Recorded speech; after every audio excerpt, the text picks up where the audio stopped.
Force is concerned, so we have seen multiple incidents, in this particular year. In fact, I remember one MiG-29 incident near, Rajasthan as well. But as far as, safety of the flight is concerned, and as far as safety record of Indian Air Force is concerned, so it is exceptionally well. And in the past few years, we have seen that how Indian Air Force has worked constantly, on this, given the fact that earlier we used to see several sort of incidents with MiG-21, the aging fleet of Indian Air Force, that they are going to phase out as well. This time around, it is MiG-29, one of the safest platforms that Indian Air Force has in its fleet. But what went wrong in this particular case, and also, what were the circumstances under which this accident happened? Whether or not there was a technical snag, all of that still needs to be found out. Many thanks, Akash, for joining us with those preliminary details. We quickly move on with that.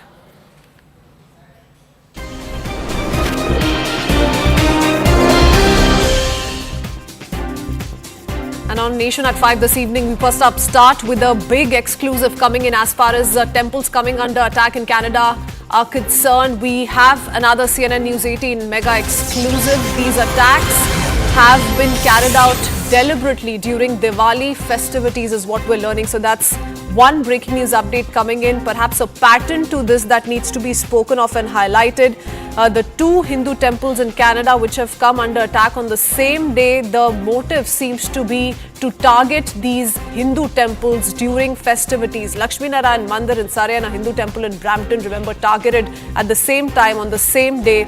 In fact, a list of hate crimes also that we have accessed, and we'll put out those details in just a bit, but no probe in the same has concluded since 2022. So since 2022, we've seen a couple of attacks take place on Hindu temples, graffitis, anti-India graffitis on the same. We've seen some of these temples being defaced, but no action so far, no conclusive probes so far. So there's a pattern to this that needs to be spoken of.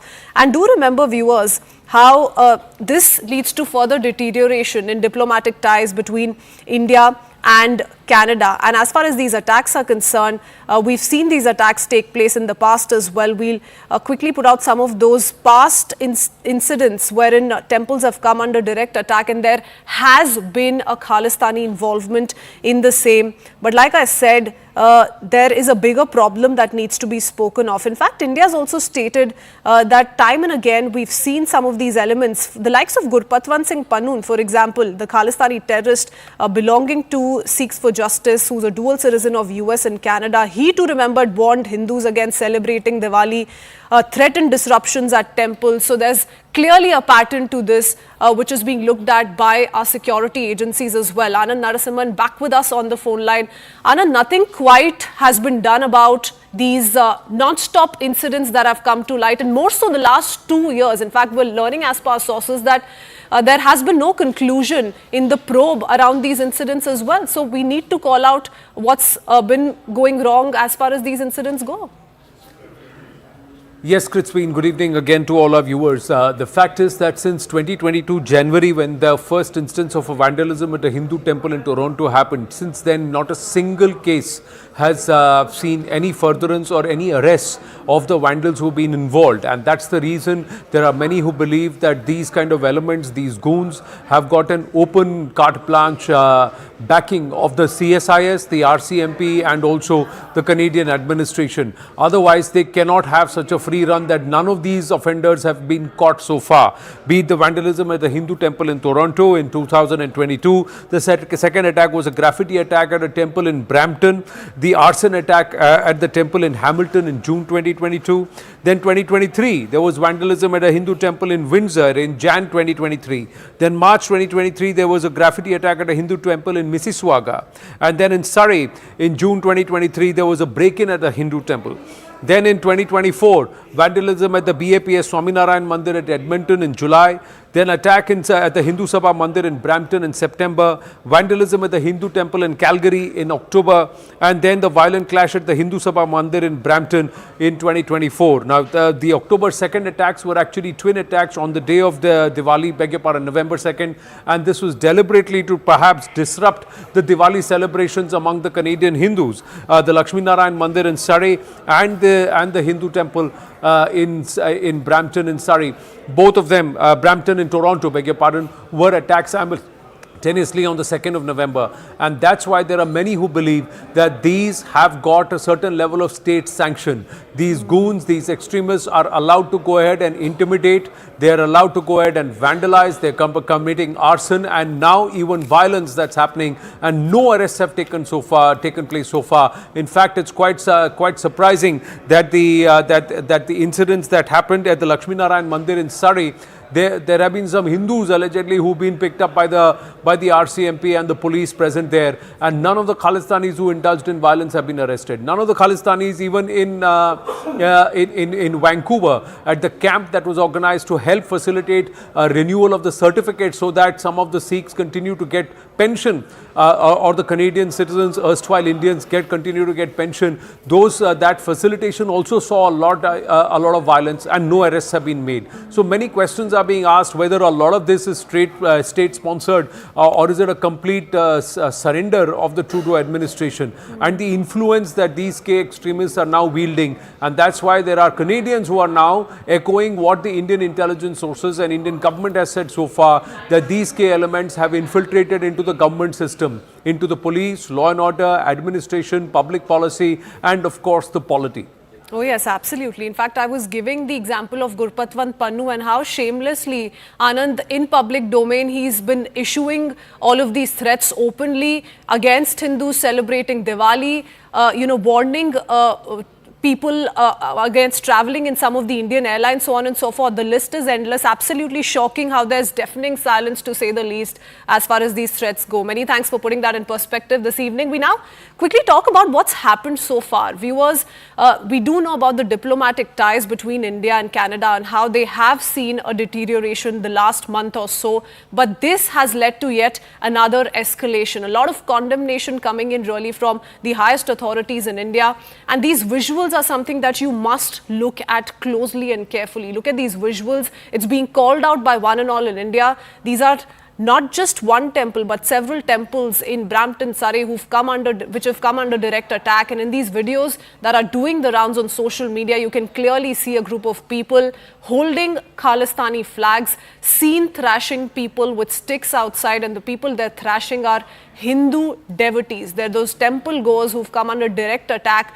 And the manner in which the police has acted in a biased manner is also being spoken of by not just the Indian officials, but some of the Canadian lawmakers as well. Interestingly, Canada Prime Minister Justin Trudeau has condemned the act of violence at the Hindu Sabha Mandir in Brampton. He says that violence at a Hindu temple is unacceptable in the country, and every Canadian has the right to practice their faith freely and safely, which is not really being bought by many. In fact, Canadian MP Chandra Arya has condemned the violence and said that a red line has been crossed by Khalistani extremists, highlighting the rise of brazen, violent extremism in Canada. The Indian High Commission has also called the attack deeply disturbing, that these disruptions are being allowed deliberately during routine consular work. In the meanwhile, 3 people were also detained for the violence that took place in Canada, Surrey, and questions being asked on the same. And why really have we not seen any action against any of those K goons who went on a rampage, who in fact decided to target the temple premises? Nayan Brahma Bhatt, a member of Brampton Temple, has spoken to CNN News 18. He also raised some serious concerns about the safety and security of the Hindu community in Brampton. Here's that conversation. How did they come to know that Indian consulate teams are arriving today for the life certificate camp? Well, thank you, Siddharth, for having me on CNN 18. Well, as I mentioned before that, I'm a devotee and follower of the Hindu Sabha temple, as my family is going, oftenly in daily on occasion. When I went today to the temple as a Diwali occasion is there, and just we going to there as a regular visit, and we discovered the group of Khalistani protester was outside protesting, and then all of a sudden, the people who started just protesting very loudly, and then from temple side, some devotees was scared and wanted to understand what is happening, because people have no idea about what is happening, because usually they visit their place of worship as usual. They go and just do prayers and come back. But today, around afternoon time, think around 20 to 25 people came to the Hindu Sabha temple from the Khalistani protester group, and they have started demonstrating themselves outside of the gate. And all of a sudden, the group become violent, and they enter into the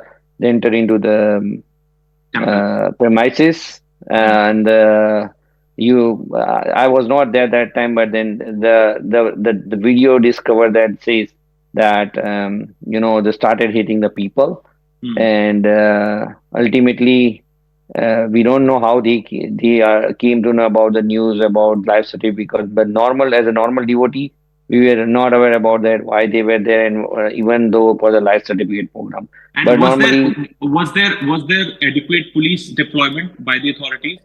So after this, violence incident, I think Hindu Sabha management called the police, and other local people were called the police. So more police force came, after that, and they were just trying to. Here is the one thing which you need to understand is very difficult in Canada. The law and enforcement is, technically is there, but not there when taking action. Because such a protest, they simply say that we are not able to take action for the peaceful protest. Even though you just tell them were there red lines drawn? Was there a place which was allocated to them to protest?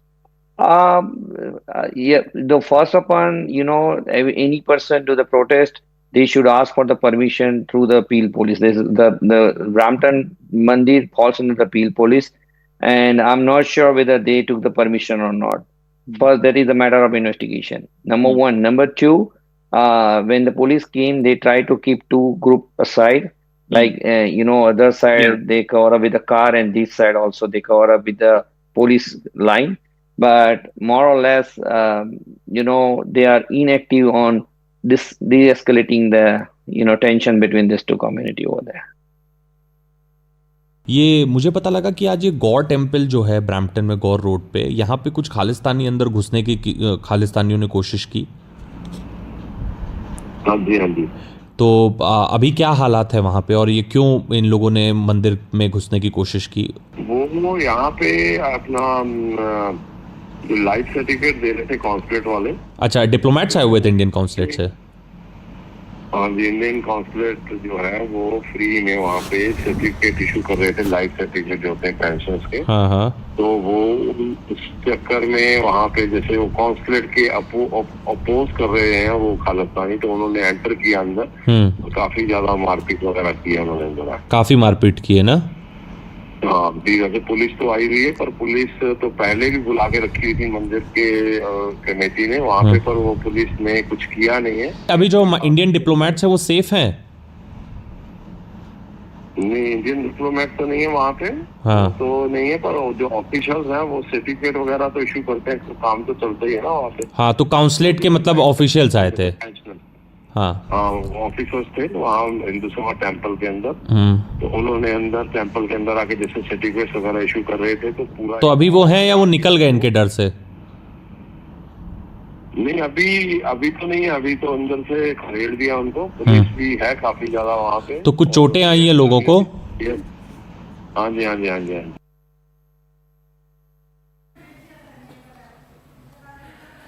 Well, my colleague Siddhant Mishra also spoke with Ujjal Dosanjh, the former Canadian minister, who discussed several critical points regarding the current situation in Canada. He also noted that this issue stems from the 1984 Kanishka bombings and has persisted ever since, highlighting a lack of effective police action. Listen in.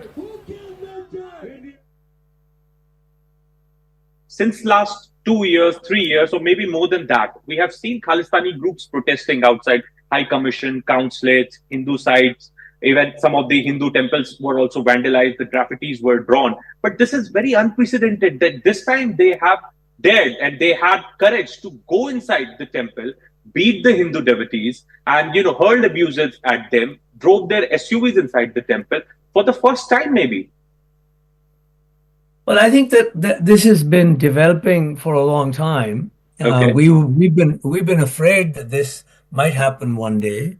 Okay. There's been violence here. You know, Air India, a downing of the Air India Yes. plane was Kanishka engineered, Bombay. Yeah. Yeah. Kanishka, from here, from Vancouver itself. Yeah. But what's happened is I think the Canadian politicians have had collective amnesia for some Okay. time, and they've ignored the signs of the Khalistanis, you know, parading tableaus of Indira Gandhi assassination, or making violent and extremist hateful speeches at the temples, demonstrating you know, against some peaceful Sikh temples too, but now we've had this horrible incident where they've actually gone into the premises of the temple. And I actually watched part of the video where I saw someone with a Khalistani flagpole, bamboo, I believe, it Yeah. looked, hitting someone. Yeah. That is absolutely unacceptable, absolutely condemnable. And part of the problem is that, you know, the politicians have had this amnesia where they haven't opened their mouths to denounce Khalistani extremism.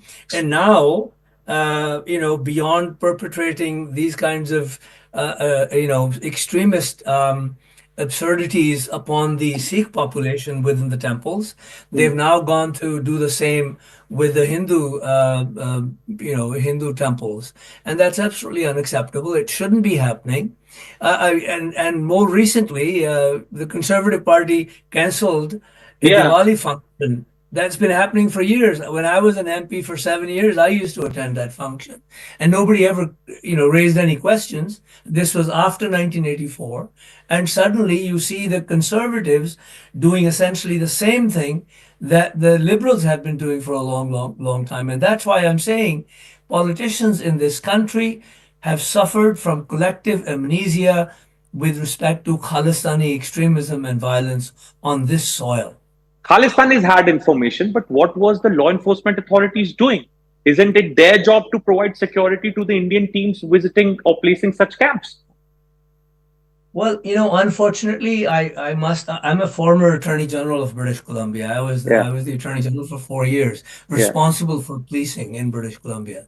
And the police used to act firmly and fairly and quickly. I have seen over the last many years, the police have become complacent. The law enforcement authorities have become complacent because the signals from upstairs, from the politicians, have been such that they believe, they probably believe that these things aren't problems. These guys have been making hateful, extremist, violent speeches in the temples. They've been holding demonstrations against other peaceful temples, Sikh temples and Hindu temples, disrupting them unnecessarily, and the police haven't acted. And in the case of Vancouver Temple, I'm aware that the management had to go to court to get a restraining order so that these people couldn't come near the temple. It is absolutely reprehensible for politicians to remain quiet. You know, when Mr. Nijjar was assassinated, and that's unfortunate, absolutely condemnable act. Assassinating anybody is not acceptable. I want to go across to Siddhant Mishra joining us live on the broadcast. Siddhant, you've been holding several such conversations which have made the problem amply clear for our viewers to understand the political patronage being granted by the Justin Trudeau government to each of these Khalistani sympathizers and supporters. But tell us a little bit about the MEA response that's come in, because not only was a temple attacked, but this consular meeting or the consular camp which was taking place outside the temple also came under direct fire. Well, that's right. And in fact, Minister of External Affairs and Minister Jaishankar himself have spoken many times about the constant threat to Indian diplomats and the staff at High Commission and consulates in Canada.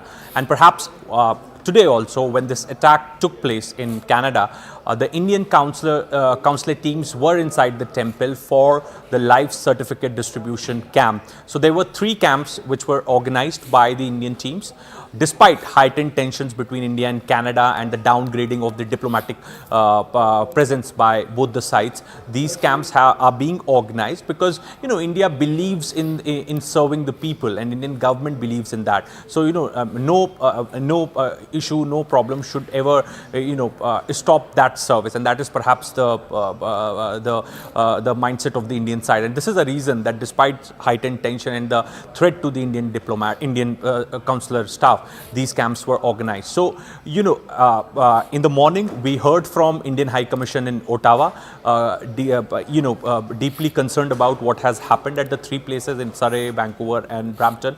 And late in the evening, we got this statement, response from Ministry of External Affairs, is spokesperson perhaps, condemning the attacks and also demanding proper investigation in the matter. And in the last paragraph, the response that have been issued, they have very clearly said that, no intimidation, harassment or violence will stop the Indian side to discharge the consular duties. Perhaps that's the commitment that the Indian government have for the people living in Canada, the old age people, those who need pension, life certificates for various benefits from the government of India.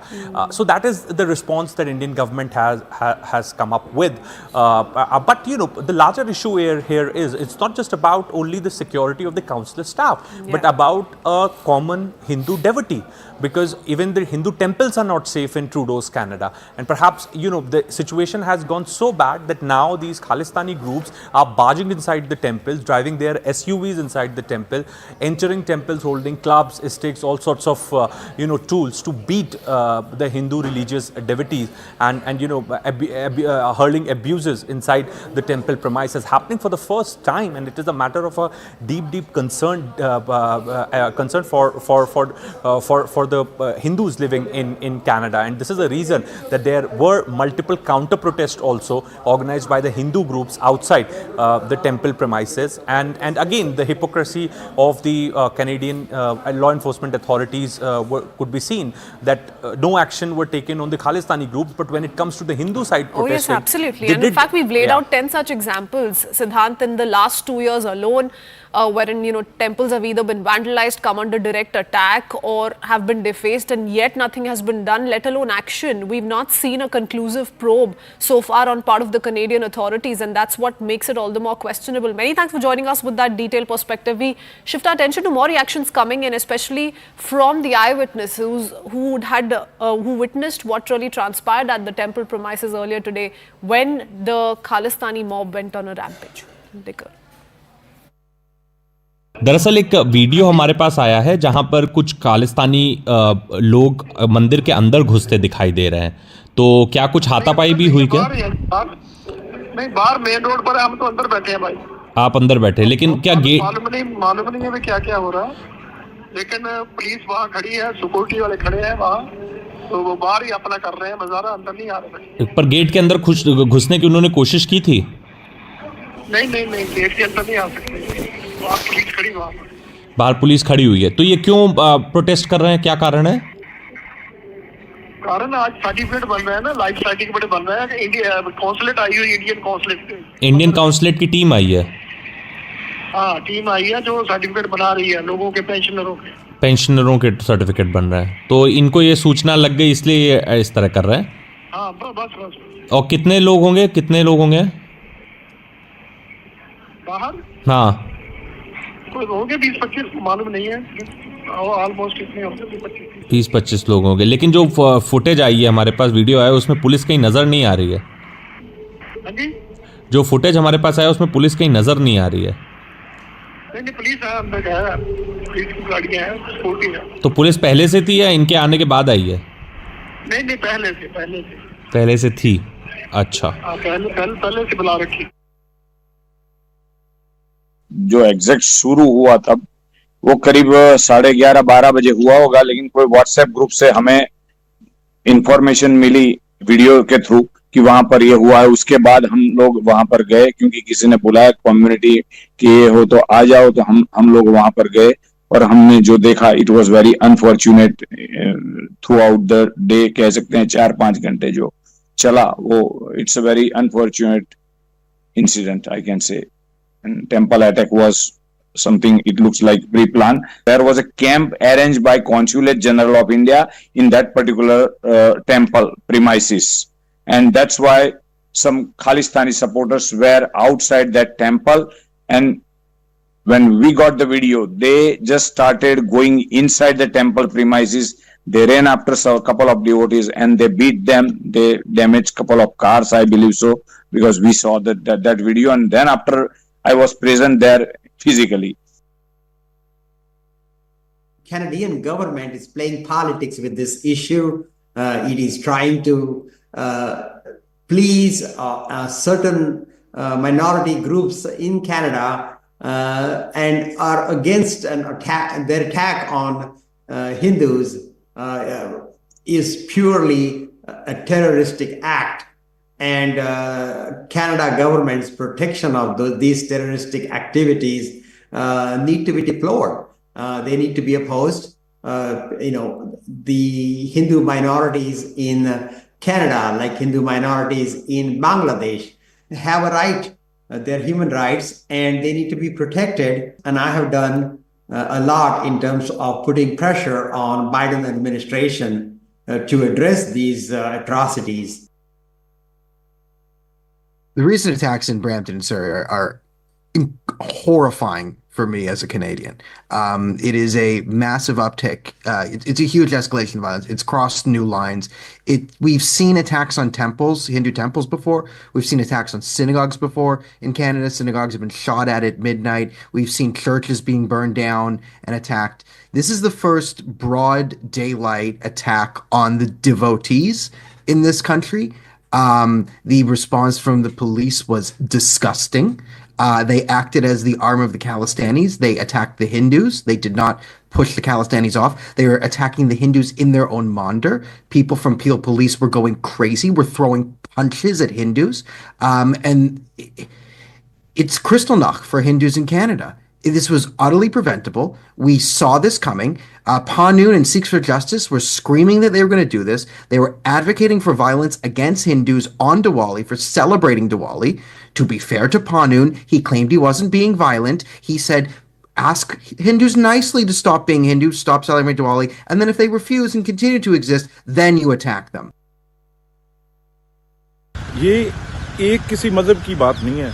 Hindu हो, सिख हो, सबके लिए ये Trudeau साहब हैं, जो prime minister साहब हैं, इस तरीके से उन्होंने डिवाइड कर दिया है. वहाँ पे जो खालिस्तानी एलिमेंट हैं उनको 2 दिनों से मंदिरों के सामने, जो हमारे पूजा की जगह है, जो पिछले दिनों त्योहार थे हमारे, चाहे दिवाली थी और थी, तो उसके लिए वहाँ पे लोग इकट्ठे हो रहे थे. तो खास तौर पे हर जगह इस आदमी ने कि हिंदुस्तान के लोग और पंजाब के खास तौर पे लोग वो पीसफुली वहाँ पे रह ना सकें, यहाँ से उनके बच्चे ना जा सकें, फैमिलीज ना जा सकें, उसे रोकने के लिए, ये खास तौर पे डिस्टर्ब करने के लिए ये कुछ खालिस्तानी, ये तो कुछ लोग हैं जिनको आप यूज कर रहे हो, ये आपके पेरोल पे हैं. देखिए, बड़ी स्पष्टता से एक बात कहता हूं कि जहां पे फॉरेन पॉलिसी की बात आती है, वहां पे बहुत संयम से, मर्यादा से किसी भी प्रवक्ता को अपनी बात रखनी चाहिए. और हमने देखा है कितनी मजबूती से ये जो भारत की ताकत है उसको दिखाकर कनाडा को सशक्त, मजबूत और स्पष्ट जवाब दिया गया है. और जहां तक बात हिंदुओं की आती है, भारतीय जनता पार्टी को इस बात पर गर्व है कि अगर कोई मुद्दा हिंदू समाज से जुड़ा हुआ आता है तो बड़ी मजबूती से भारतीय जनता पार्टी एवं सरकार कड़े कदम उठाती है. और मैं समझता हूं इस प्रकरण में भी संज्ञान लेते हुए बड़ी मजबूती से भारत अपना पक्ष भी रखेगा और जो आवश्यक होगा वो कदम भी उठाएगा. With that, it's time for us to head into a very short break. Lots more lined up when we return. Keep watching.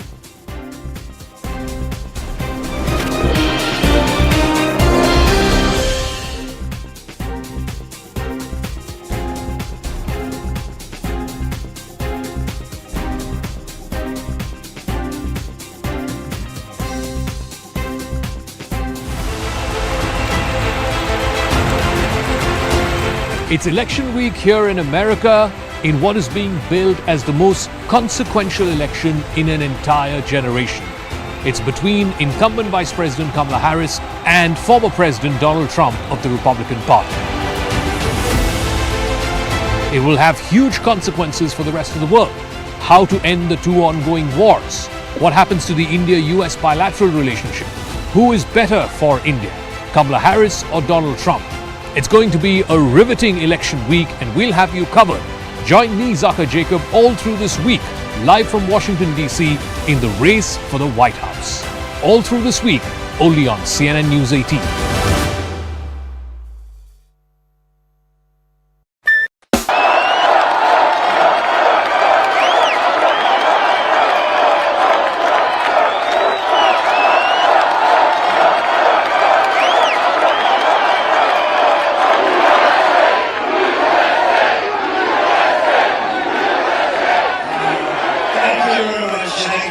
It has to do with a little bit of intelligence. And I have a piece of glass over here.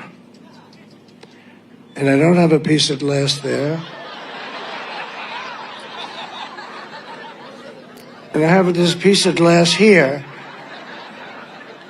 But all we have really over here is the fake news, right?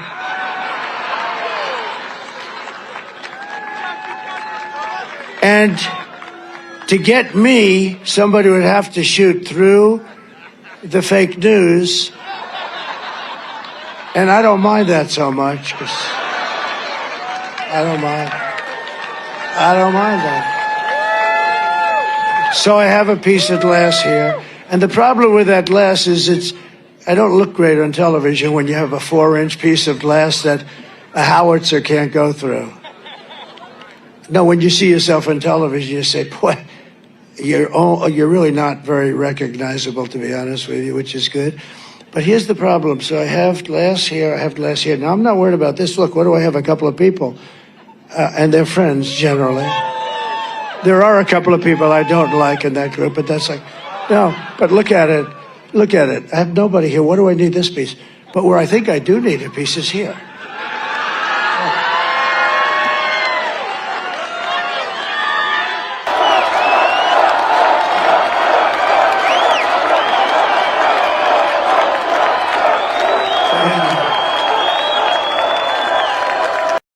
What the hell do I know? I must be wrong. I must be wrong. You're probably... Welcome back. We return with the latest coming in from poll-bound Maharashtra. Ahead of elections in the state, friendly fights are taking place all across. The INDI bloc is in a friendly fight in at least 7 assembly seats, while the NDA, the Mahayuti alliance, is facing a similar contest in 5 assembly seats as well. INDI ally Samajwadi Party, in the meanwhile, has started putting pressure as one of the SP MLAs has written to the Manifesto Committee Chairman Prithviraj Chavan to include reservation for Muslims in the state. In the meanwhile, we've seen an interesting reaction coming in from NCP candidate Nawab Malik as well. He has targeted allies Bharatiya Janata Party and Shiv Sena and has said that the NDA is trying to tarnish his image after Shiv Sena alleged that the NCP leader has links to underworld don Dawood Ibrahim. So first up, listen in to the several reactions that have come in. मैं राष्ट्रवादी Congress party का उम्मीदवार हूं, official उम्मीदवार हूं, अजीत पवार जी के साथ में हूं। उन्होंने मुझे उम्मीदवार बनाया है। महायुति तो मेरे खिलाफ चुनाव लड़ रही है।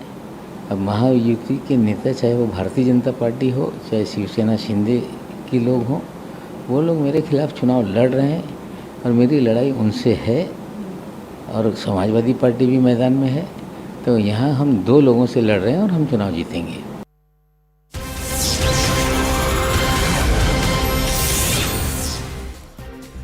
And now shifting our attention to another breaking news update coming in. This is with regards to all that's transpiring in the poll-bound state.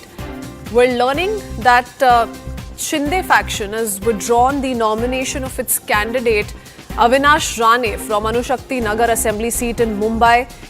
Remember, Nawab Malik's daughter Sana Malik is fighting from this seat. The Mahayutis decided that there should be just one candidate from the alliance from Anushakti Nagar. So these are decisions that have been taken place in the Mahayuti alliance with the Shinde Sena withdrawing the nomination of its candidate Avinash Rane from Anushakti Nagar, which has essentially paved the way for just one candidate representing the Mahayuti, which is Sana Malik, Nawab Malik's daughter. Vivek Gupta joins us with more details. Vivek, what more do we know about this consensus that has been reached upon by the Mahayuti alliance? How did they arrive at this decision? देखिए, आज nomination withdrawal का last date था। 3 बजे तक सबको decide करना था कि कौन से कैंडिडेट को रखना है, कौन से कैंडिडेट को विड्रॉ करना है। तो लास्ट मोमेंट पर महायुति ने ये डिसाइड किया है कि महायुति की तरफ से मुंबई की अनुशक्ति विधानसभा सीट पर सिर्फ एक कैंडिडेट होगा, जो एनसीपी अजीत पवार फैक्शन की तरफ से सना मलिक होंगी। सना Malik senior NCP leader Nawab Malik की बेटी हैं और पहली बार वो चुनाव लड़ रही हैं, इसलिए कुछ दिन पहले ही सिंध फैक्शन ने भी अपने उम्मीदवार वहां पर उतारा था, जिनका नाम अविनाश राणे है। लेकिन आज लास्ट डे विड्रॉल का महायुति ने फैसला लिया कि इसमें अब अलायंस की तरफ से सिर्फ एक कैंडिडेट चुनाव लड़ेगा, वो सना मलिक होंगी। इसी वजह से सिंध कैंप ने अपने कैंडिडेट अविनाश राणे का जो नॉमिनेशन है उसका विड्रॉ कर लिया। जी विवेक, धन्यवाद जुड़ने के लिए। Thank you for sharing all those very important details. Let's play out more reactions that are coming in from poll-bound Maharashtra. Remember, friendly fights has been a big challenge both for the Mahavikas Aghadi and the Mahayuti, and they've been trying their best to avoid these skirmishes in the run-up to the elections in Maharashtra. Listen in. आखिरी प्रचार rally है, 4 दिन की चांदनी फिर अंधेरी रात है, वो जनता के बीच में दिख ही रहा है कि जिस तरीके से एक माहौल बनाया हुआ है महालूट का, महाभ्रष्टाचार का, और कॉन्ट्रैक्टर की पूरी सरकार चल रही है, कॉन्ट्रैक्टर्स के ऊपर सरकार चल रही है, अदानी के ऊपर सरकार चल रही है, उस सब का खत्म होने वाला है। तो कितना भी प्रचार कर लें, जनता उनके साथ रहने नहीं वाली है, ये जानते हैं हम।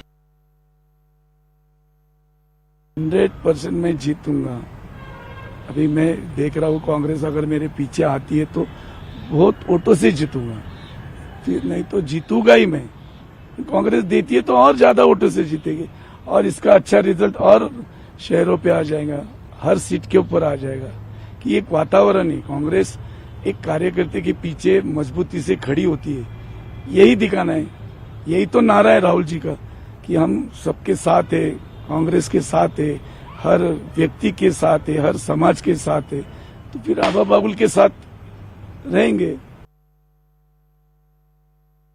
हाँ, उनको ऐसे लग रहा है कि मैं शरद पवार साहब का अगर और या किसी बड़े आदमी का फोन आ जाएगा तो मैं वापस ले लूंगी, और वो बोलेंगे आपको विधान परिषद देते, महामंडल देते, फिर आप वापस ले लेंगे। तो मैं बोली नहीं, अगर मैं आपके सबके सामने ये जो बोला है अगर मैंने वापस ले लिया तो आपका विश्वासघात बन जाएगा ये, और आपके भी कुछ सपने थे जो मैंने आपको दिखाए थे कि हम इलेक्शन जीतेंगे, बाद में ये करेंगे, ये विकास करेंगे, हमारे बच्चों के लिए हम क्या करेंगे, स्कूल के लिए क्या करेंगे, ये सब पहले रोड मैप बन चुका है।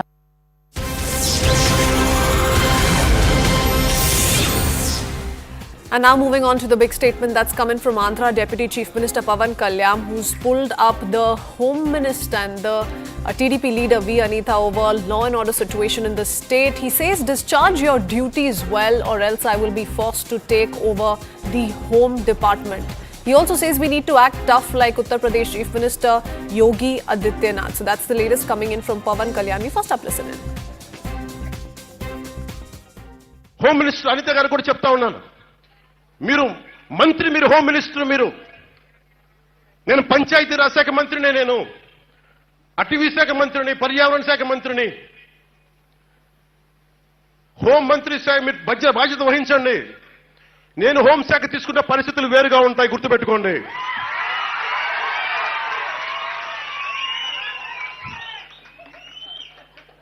మమ్మల్ని విమర్శించే నాయకులకి అందరికీ నేను చెప్తున్నాను, ఈ రోజున ఇలాగే మీరు తీసుకొస్తా ఉండండి, మీరు నిశ్చలంగా ఉండండి, ఏమి చేయకుండా హోం బాధ్యతలు కూడా తీసుకోవాల్సి వస్తుంది, గుర్తుపెట్టుకోండి. నేను హోంశాఖ తీసుకున్నానంటే మనకు పరిస్థితులు చాలా చాలా వేరుగా ఉంటాయి. మీకు ఎలా ఉండాలంటే ఇలాంటి క్రిమినల్స్ కి ఉత్తరప్రదేశ్ లో యోగి ఆదిత్యనాథ్ గారు చేసినట్టుగా చేయాలి మీ అందరికీ. అప్పుడు కానీ మీరు మాట్లాడరు, అప్పుడు కానీ మాట్లాడరు. I want to go across to Swastika Das joining us with more details. Swastika, this is the Andhra Deputy Chief Minister Pawan Kalyan making headlines for his strong statements as far as the law and order situations or concerns around law and order in the state, are concerned. So tell us a little bit about the context here really, and why is he trying to send out these strong indications? Well, Pawan Kalyan here is speaking in the capacity of the Deputy Chief Minister of Andhra Pradesh, and he has come down heavily in a surprising move on his own ally, picking on Home Minister, TDP leader Anita. The context here is that in the recent past, there have been multiple incidents of temple vandalism. There have been incidents of protest as well. There have been several incidents where, in fact, in this speech also, he targeted the YSRCP for instigating violence in the state for the purpose of disturbing the state government. And in that context, Pawan Kalyan came down heavily on the state's home minister, saying it should be cracked down upon with an iron fist, similar to what is done in the case of Uttar Pradesh, where Yogi Adityanath, in fact, he also invokes the name of Yogi Adityanath, saying that if I were ever the home minister of the state, I would definitely take an approach like that of UP Chief Minister Yogi Adityanath. And he's saying it's not that I'm not capable of taking away that position, but I must just issue a warning. So this is a warning that he has issued, and we are obviously waiting for a response from TDP side as well, because politically speaking, him picking on his own ally is pretty damaging, and that to TDP, which has a majority representation in the state government. Oh yes, could this statement spark tensions between allies in the state of Andhra Pradesh? Remains to be seen. Swastika, many thanks for joining us with those details. A quick break with that. We'll be right back in no time. Keep watching.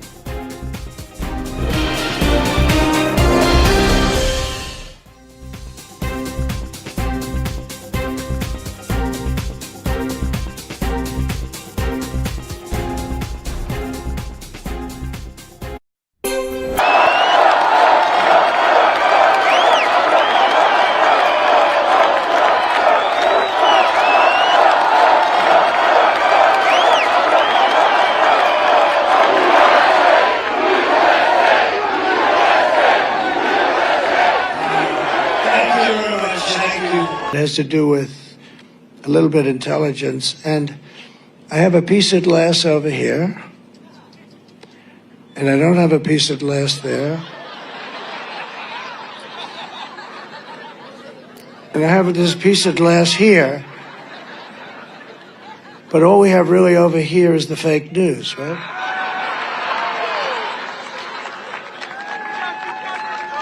And to get me, somebody would have to shoot through the fake news.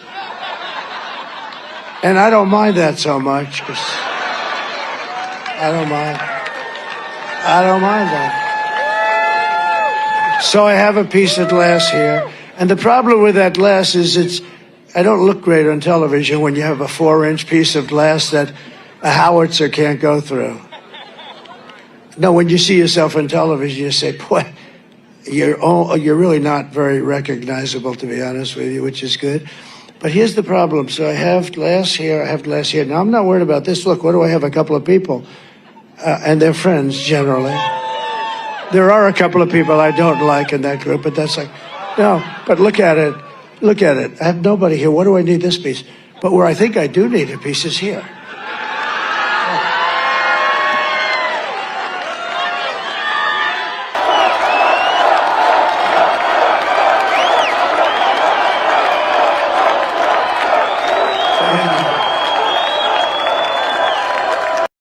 What the hell do I know? I must be wrong.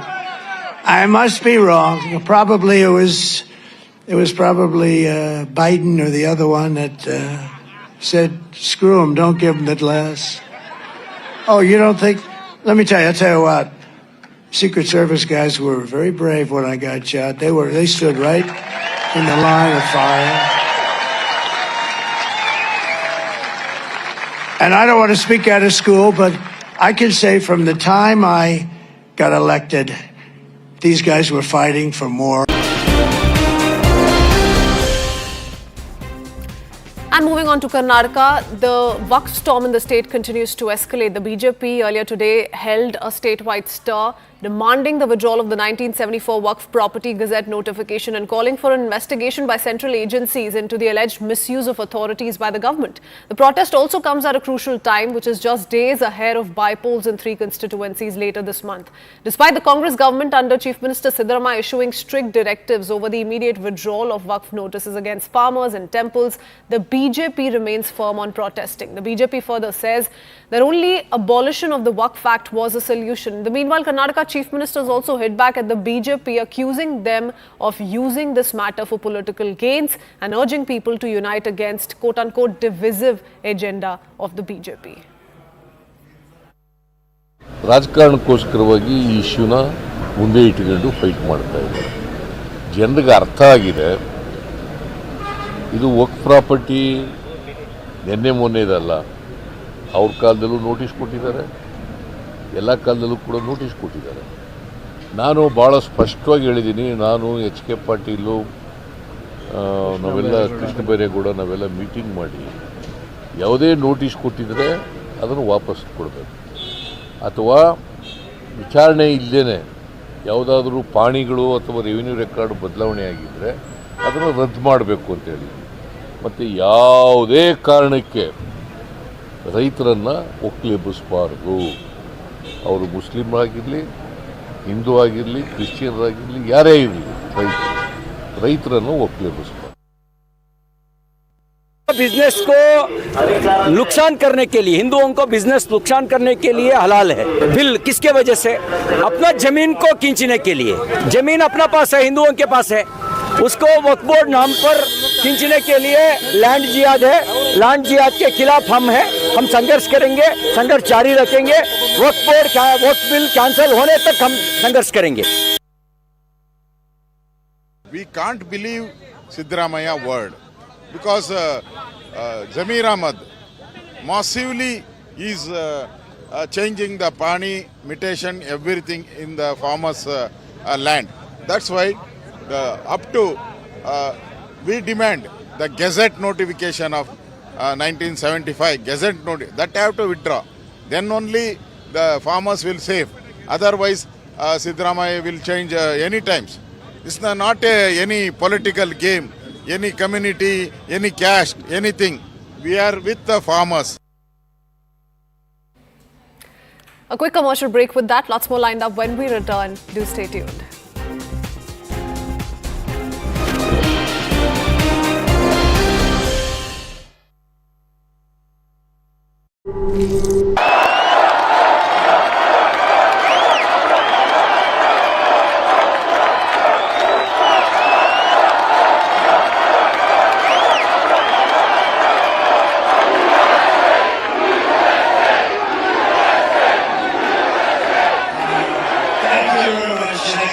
It has to do with a little bit of intelligence, and I have a piece of glass over here, and I don't have a piece of glass there, and I have this piece of glass here, but all we have really over here is the fake news, right?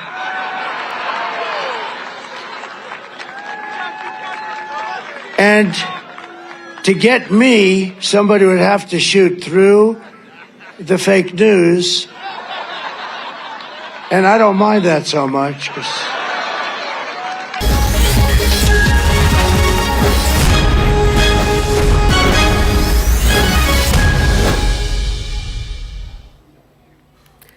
And well, let's shift our attention back to the race for the White House. It's a keenly watched contest, remember, between the former President Donald Trump and the incumbent Vice President Kamala Harris. And we're building up to the moment when we are closer to who makes it to the White House next. Is it going to be Donald Trump or Kamala Harris? We've seen aggressive campaigning all through, and it's the last few hours before we get to the final moments of the electoral battle. The US presidential election process is also as complex and daunting, since the election is based on indirect voting. Even though tens of millions of voters will mark their ballot on the 5th of November. It is the 538 electors of Electoral College who will ultimately vote to determine the 47th president of US.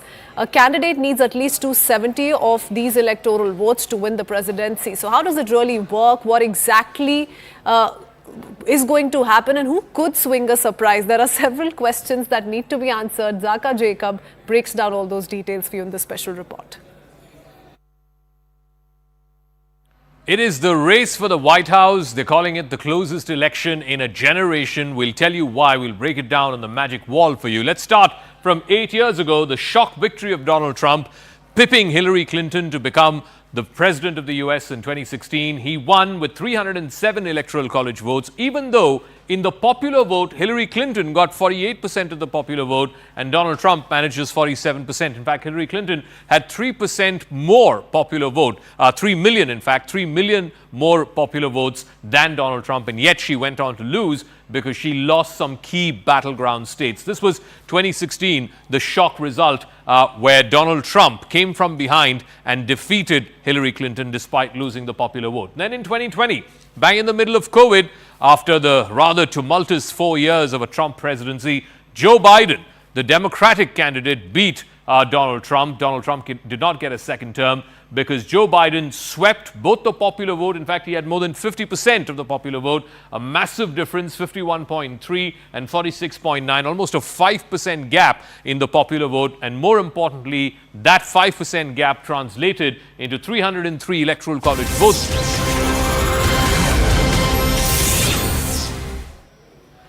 We need to quickly shift our attention to the state of Maharashtra. It's battleground Maharashtra, and all eyes really are on the friendly contest lined up both for Mahayuti and the Mahavikas Aghadi. For the moment, I want to go across to our guest joining us this evening. This is Sada Sarvankar, the Shiv Sena candidate from Mahim Assembly constituency in Mumbai. Sada Sarvankar ji, सबसे पहला सवाल तो ये है कि क्या आप अभी भी शिव सेना के कैंडिडेट हैं महिम से? हाँ, मैं अभी भी आखिर तक मैं उम्मीदवार हो शिवसेना के। मैं बाला साहब ठाकरे जी के विचार आगे लेके जाने के लिए मैंने इलेक्शन लड़ने का और एकनाथ जी शिंदे और महायुति का आशीर्वाद मुझे मिला है।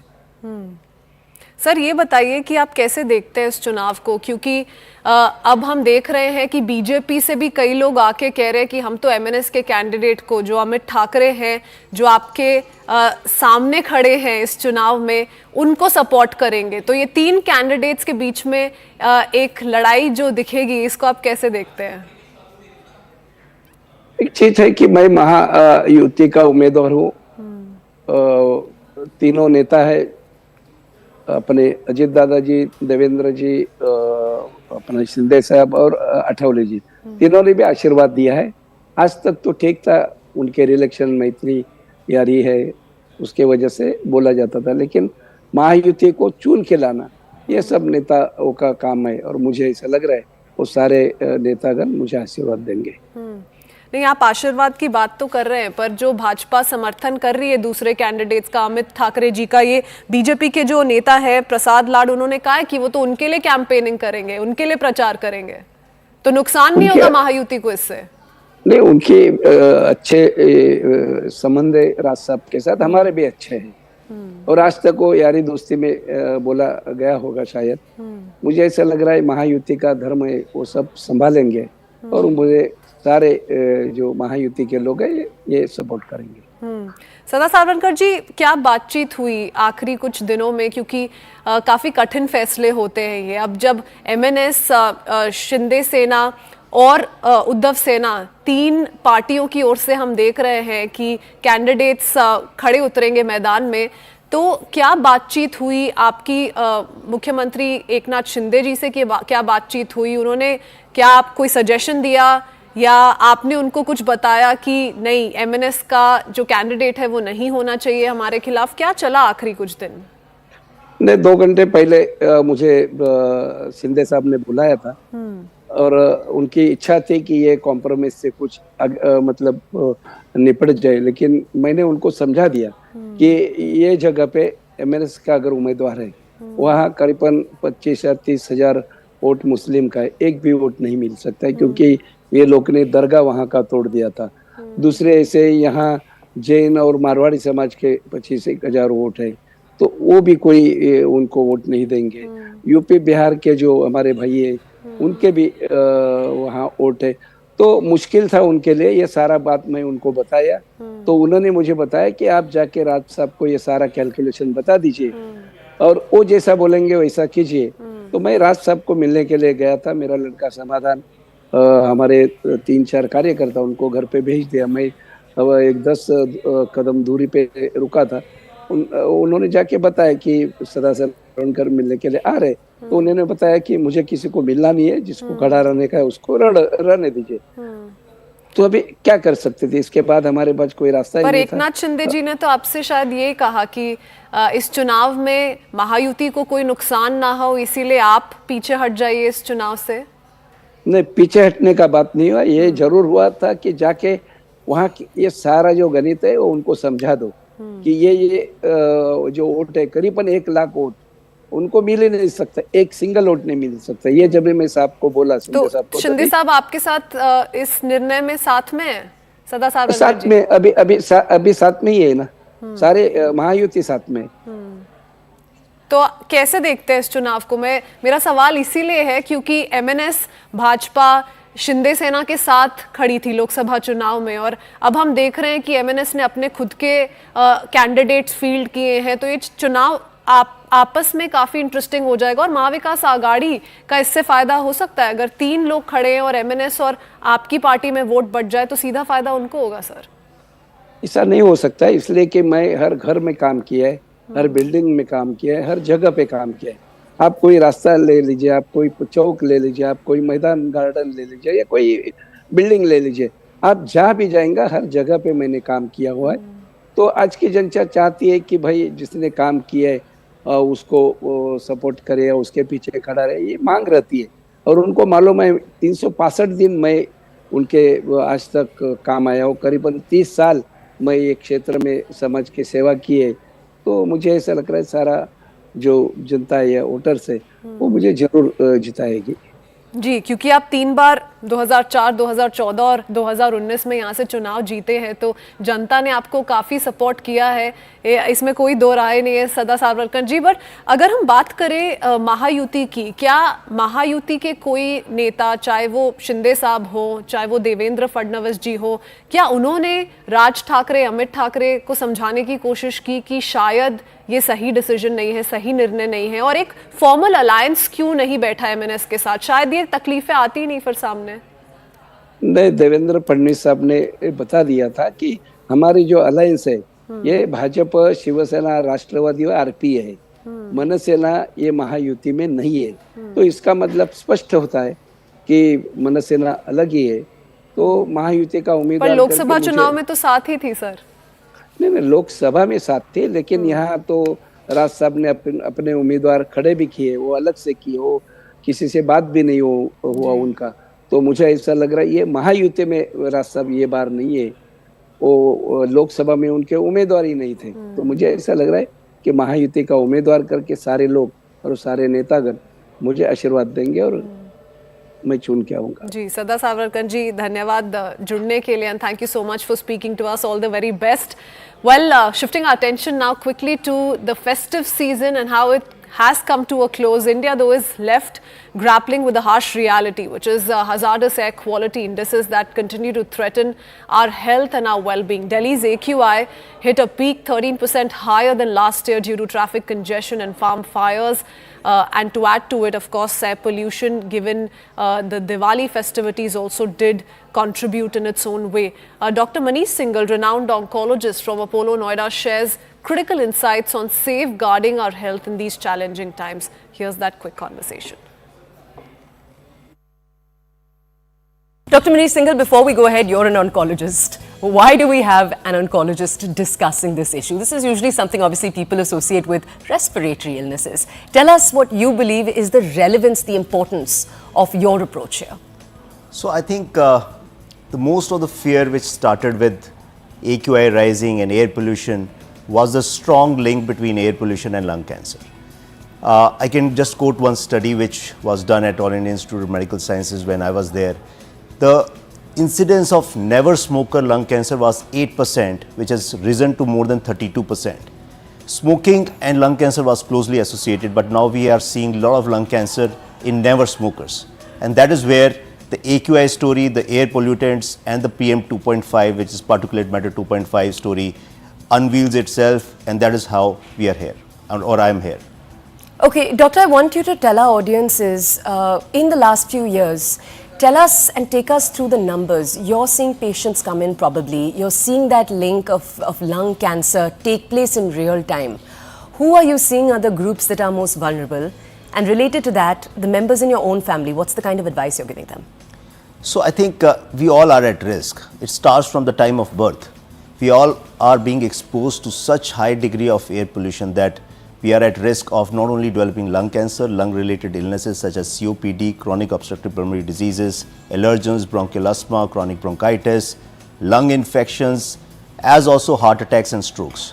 So all this is linked, and this is well placed in the WHO warning list that air pollution is responsible for many of these problems. Okay, so it's a continuing issue. Doctor, I just want to ask you this. We were actually asking the team that works with us, what are the most common issues you see? And parents, because so many of the team members that we work with, for example, are parents, they have young kids. They were asking that more and more they're seeing, and this is indeed a problem that takes place at this time, khansi hai and wo khansi atki rehti hai.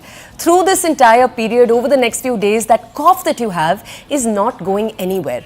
I just want to ask you, what are the solutions to that? We have examples of parents saying that they're giving their kid that mask that you're supposed to wear, for example, but the cough is still coming. What are your suggestions, particularly aimed at younger kids? So I think the solution is a multi-pronged thing. So I think it is very important that we start avoiding very early morning walks, because the air is very dense and the AQI is at its worst in the wee hours of the morning. That is one thing. Of course, masking is one thing. And of course, as you understand, as the particulate matter 2.5 rises, the incidence of viral infections, we keep on getting viral infections in the winter season every now and then. Right. So the virus particles, all these particles are residing on that particulate matter. As the concentration of PM 2.5 rises, your incidence of viral infections and repeated viral infections keeps on getting triggered again and again. And that's the reason you have that nagging cough almost throughout the season. You get okay for 15 days and then you become ill again for 15 days. So I think avoiding early morning walks, wearing a mask is some simple solutions that you can do. And of course, I am a proponent of using air purifiers. Okay, Doctor, we'll get to that in just a second, but I do want to ask you this question. You've just said that avoiding walks is such a big step. I know though, for so many Indians out there, going out for that morning walk is such a crucial part of their ritual. So many of our parents, for example, love to go outside, meet the sunrise. I just want to ask you, Doctor, when you say don't go out, for so many it's even a psychological thing. That walk gives them the positive start to the morning. What are your suggestions? I know, before we came on air, we were discussing, and you've often said, do indoor exercise. Yeah. But for many, intense cardio is not a possibility. So what do you suggest then? So I think different localities will have different AQIs, and I think there are apps which are available wherein you can check what is the AQI index on that particular day, on that particular time, and choose your timing of your walks and early start accordingly. That is one thing. And of course, wearing a mask is a simple thing, and we were quite used to wearing mask during the COVID times. So I don't think it's something which is new. So I think masking up, and if you can delay your morning start for walks and exercises, outdoor exercises, by a few hours, I think this can resolve the problem quite much.